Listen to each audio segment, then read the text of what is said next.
आप ये देखिए कांग्रेस के टाइम में जो टैक्स के जो स्लैब्स थे 20, 30, 40 थे, कभी भी टैक्स पेयर को 1 पैसे की राहत कांग्रेस के टाइम में नहीं दी गई। और इंदिरा गांधी के टाइम तो एक ऐसा हाल था कि एक स्लैब 105% का था कि अगर आपने 100 रुपया कमाया तो 105 रुपये आप पे टैक्स लगेगा। कभी आप सोच सकते हो? सबसे पहले तो इन लोगों को गांव में भेजना चाहिए, इनको देखना चाहिए कि देश के यशस्वी प्रधानमंत्री जी के द्वारा गांव में कितना विकास किया गया। यहाँ बैठ के आप कुछ भी कहो, लेकिन वास्तव में जो महिलाओं के लिए, आम किसान के लिए जो भारतीय जनता पार्टी की सरकार ने किया वो कांग्रेस ने कभी किया। देश का किसान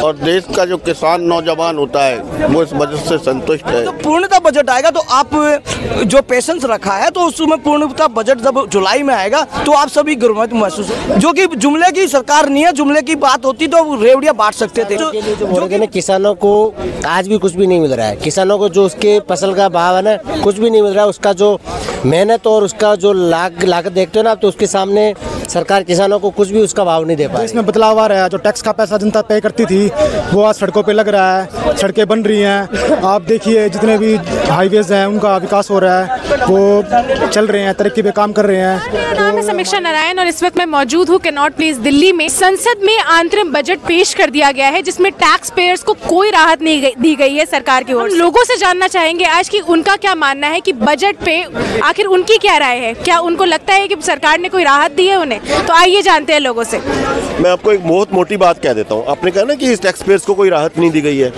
टैक्स पेयर्स को कितनी राहत देंगे? आप ये देखिए कांग्रेस के टाइम में जो टैक्स के जो स्लैब्स थे 20, 30, 40 थे, कभी भी टैक्स पेयर को 1 पैसे की राहत कांग्रेस के टाइम में नहीं दी गई।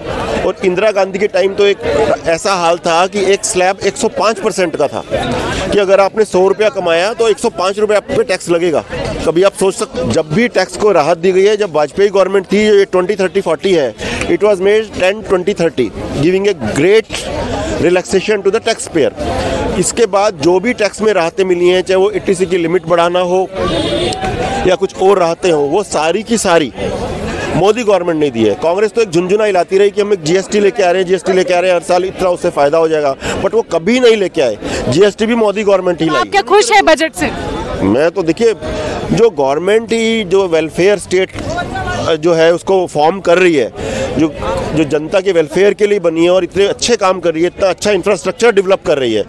तो एक बात बताइए, हम फॉरेन में जाते हैं, क्या होता है, अरे यहाँ की सड़क, मैं ऑस्ट्रेलिया में रहा हूँ, सिंगापुर में रहा हूँ काफ़ी टाइम तक, इस सड़कें बड़ी शानदार हैं जी, रेलवे स्टेशन बहुत बढ़िया है, एयरपोर्ट वो बहुत बढ़िया है। वो सारा का सारा अब हमारे हिंदुस्तान में आ गया। क्यों? क्योंकि अब हमारा जो प्राइम मिनिस्टर है, उसकी जो पार्टी है, मैं वैसे भाजपा को देशभक्तों की टोली बोलता हूँ, मैं बोलता हूँ ये राजनीतिक पार्टी नहीं है। इक्का दुक्का लोग खराब होंगे, मैं नहीं कह सकता, जैसे कांग्रेस में इक्का दुक्का लोग अच्छे भी हो सकते हैं बाई मिस्टेक, तो अदरवाइज ये बहुत ही गवर्नमेंट अच्छा काम कर रही है हर तरीके से।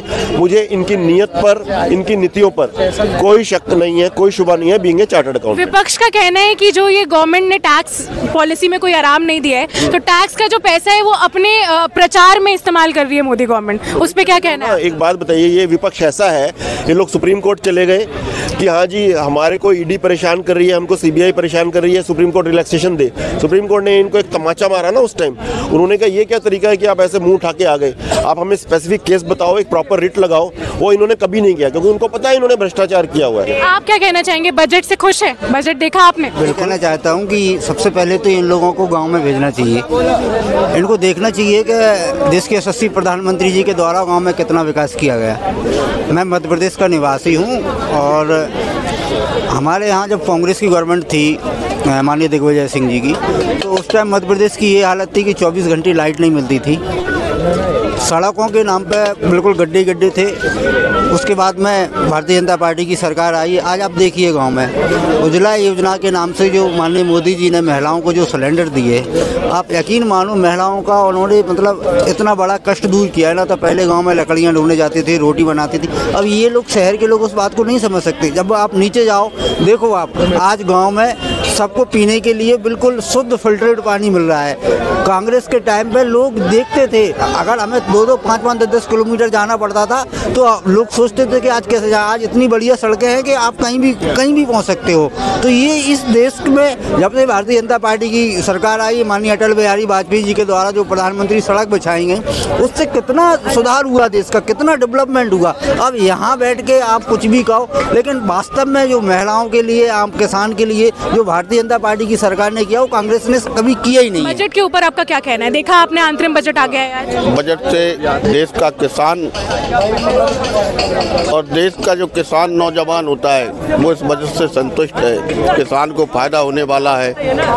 देश में बजट में आपने देखा आयुष्मान योजना के बारे में बताया, उससे लाखों लोगों ने, वास्तव में आप सब लोग देखते हो कि मध्यम परिवार के लोग रहते थे। जब से आयुष्मान कार्ड बनाए तो फ्री मुफ्त में 5 लाख रुपए का इलाज हुआ। नहीं, लोग इलाज के अभाव में मर जाते थे। मध्यम वर्ग के परिवार लोग और गरीब लोग इलाज नहीं करा पाते। बजट सत्र में उन्होंने जो आयुष्मान भारत पर बजट सत्र में कहा है वो बहुत शानदार हुआ है। बजट सत्र इस देश का भविष्य तय करने वाला ये बजट सत्र है। ये अंतरिम बजट है जी, ये जो बजट है अंतरिम बजट है और जो पेश किया है, जो ये चुनावी लवानी है, जो कि लोग सोचते हैं कि चुनावी, और देश की दिशा निर्देश और दिशा दिखाने का अर्थशास्त्र की जो परिभाषा समझते हैं, तो युवाओं का और जो मेडिकल में फैसिलिटी का और महिलाओं के जो उत्थान की, किसान की बात की है, तो इस देश की गति ना रुकेगी और देश का जो है इंफ्रास्ट्रक्चर आगे बढ़ेगा। और जब पूर्णतः बजट आएगा तो आप जो पेशेंस रखा है, तो उसमें पूर्णतः बजट जब जुलाई में आएगा तो आप सभी गौरवान्वित महसूस होंगे। जो कि जुमले की सरकार नहीं है, जुमले की बात होती तो रेवड़ियां बांट सकते थे। और अपने चुनाव, पहली ऐसी सरकार है जो 10 सालों में अपने चुनावी एजेंडे को पूरा न करके जो इंफ्रास्ट्रक्चर देश को चाहिए, मेडिकल कॉलेज की बात की, जो अर्थशास्त्र में जो महिलाओं की, किसानों की बात की, तो ये अंतरिम बजट है। अंतरिम बजट के दौरान जो भी पहलुओं को देख कर किया तो ये अच्छा बजट है। और माननीय सीतारमण जी ने बजट किया तो सबको साथ रखकर गरीब का भी ख्याल रखा है और रखा, तो कोई ना तो टैक्स में बढ़ोतरी की है, ना किसी इंफ्रास्ट्रक्चर में बढ़ोतरी की है, और आगे देश की गति को बढ़ाने के लिए मेडिकल नए कॉलेज कैसे खोले उन पर बात की है। तो ये एक अच्छा बजट है, संतुलित बजट है। और जब जुलाई में पूर्णतः बजट आएगा तो देश के जो युवा किसान है, पेशेंस रखे हुए हैं, तो अच्छा रिजल्ट। आप कुछ कहना चाहेंगे बजट? ये किसानों के लिए जो बोल रहे थे ना, किसानों को आज भी कुछ भी नहीं मिल रहा है। किसानों को जो उसके फसल का भाव है ना, कुछ भी नहीं मिल रहा है। उसका जो मेहनत और उसका जो लागत देखते हो ना, तो उसके सामने सरकार किसानों को कुछ भी उसका भाव नहीं दे पा रही है। आपको क्या लगता है कांग्रेस की सरकार में ये बेहतर स्थिति कोई भी सरकार नहीं दे पा रही भाव? किसानों की जो आप मेहनत और लागत को देखोगे ना, तो आज किसानों को कुछ भी नहीं मिल रहा है। बात कर रहे हैं किसान का बेटा हम भी है। मैं दिल खाली एक बोलने से होता है कि किसानों को देश चला रहे, वो चला रहे, कुछ नहीं है। किसान आज भी उसी स्थिति में बैठा है। भाई साहब देखो, जो समाज फसल बीमा योजना, क्या कहना चाहेंगे आप इस पे? इनका कहना है कि किसानों को कोई फायदा नहीं मिला है, कोई भी चाहे सरकार हो, उसमें मध्यम वर्ग को और लोअर जो वर्ग है उसको कोई फायदा नहीं मिला है। तो गवर्नमेंट में मैम 6000 समृद्धि योजना उनके खाते में डायरेक्ट डीबीटी के थ्रू जा रही है मोदी गवर्नमेंट में। और जो टैक्स आया है, मैं ये कहना चाहता हूँ टैक्स के बारे में कि देश में बदलाव आ रहा है। जो टैक्स का पैसा जनता पे करती थी वो आज सड़कों पे लग रहा है, सड़कें बन रही हैं। आप देखिए जितने भी हाईवेज हैं उनका विकास हो रहा है, वो चल रहे हैं, तरक्की पे काम कर रहे हैं। और हमारे जो माननीय परिवहन मंत्री हैं नितिन गडकरी जी, उन्होंने भी इसमें बहुत ही काफ़ी अच्छा काम किया है। जो जनता का टैक्स का पैसा है वो सही जगह पे लग रहा है। मेरा तो ये कहना है मोदी सरकार में। और समाज में बदलाव आ रहा है, लोगों की सोच में भी बदलाव आ रहा है मोदी गवर्नमेंट में। तो आपको लगता है जो बजट पेश किया गया है वो बिल्कुल सोच समझ के और एक अच्छे मतलब भविष्य के लिए तय किया गया? बिल्कुल मैम, टैक्स में रिबेट भी दी गई है। जो इससे पिछला बजट था उसमें भी रिबेट दी गई है। जो लोगों को उसमें छूट मिलेगी उसको लोग अपने घरों के काम में या अपने निजी जीवन में इस्तेमाल कर सकते हैं। और अगर आप ज़्यादा पैसा कमाते हैं तो वो पैसा देश के काम आएगा। देश के काम आएगा तो देश का विकास होगा, और देश का विकास होगा तो भारत आगे बढ़ेगा। भारत आगे बढ़ेगा तो उसका एक दिन देश में नाम होगा। तो आप देख सकते हैं कि क्या कहना है लोगों का बजट को लेकर। लोगों का कहना है कि मोदी सरकार ने बहुत डेवलपमेंट किया है, देश में बहुत विकास हुआ है उनके आने से, और बजट में टैक्सेशन पॉलिसी का रिलैक्सेशन ना मिलना उनके लिए कोई बड़ी बात नहीं है, वो इसके साथ खुश है। तो ऐसी ही और खबरों के लिए आप जुड़े रहिए द पिलर के साथ। मैं समीक्षा नारायण।